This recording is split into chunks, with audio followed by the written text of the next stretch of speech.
Here's some of the greatest conspiracy theories of all time. The Lion King is one of Disney's most popular and beloved movies. For those who have seen it, I'm sure you all remember Mufasa's tragic death at the hands of Scar. However, it is not made clear what happens to Mufasa's body after Simba runs away. But there's a small detail in the movie that may answer this question. Doing some quick research, you will find that lions only have two natural enemies. One of those enemies is hyenas, and the other is other lions.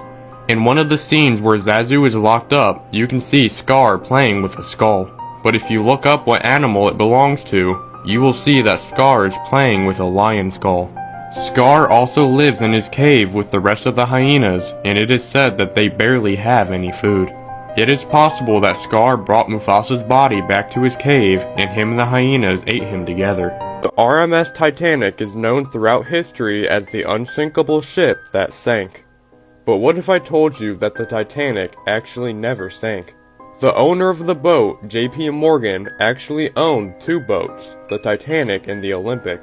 The theory is that Morgan scratched the paint off of the Olympic and painted the words Titanic on the boat, and sunk the boat on purpose to gain the insurance money. All of Morgan's business rivals were on that ship, and none of them made it out alive. Morgan himself never got on the boat, as he canceled his ticket minutes before the boat's departure. And one of the survivors, James Fenton, confessed on his deathbed that the Titanic never really sank, but the names and boats were switched to sink the Olympic instead. And if he told anyone, something bad would happen to him. You've probably heard the conspiracy theory that the Kardashians curse all the men in their lives and ruin them while they thrive. Every male figure that comes and dates the Kardashian, their life kind of just goes downhill after that. This crazy conspiracy theory says that a woman who's an ancestor of the Kardashians sacrificed her soul to 4 witches in Armenia in order for the women in her bloodline to always have fame, money, and beauty, but in exchange, the lives of all the men close to them will suffer.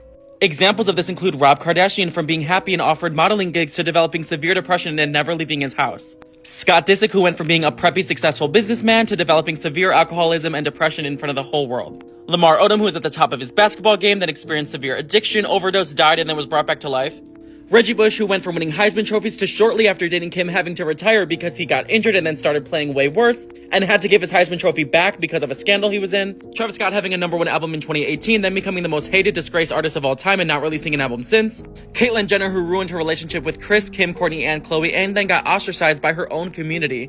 Kanye going on his first 5150 psychiatric hold, being locked in a mental hospital, his 2020 presidential run, and him literally saying he was in the sunken place when he was with Kim.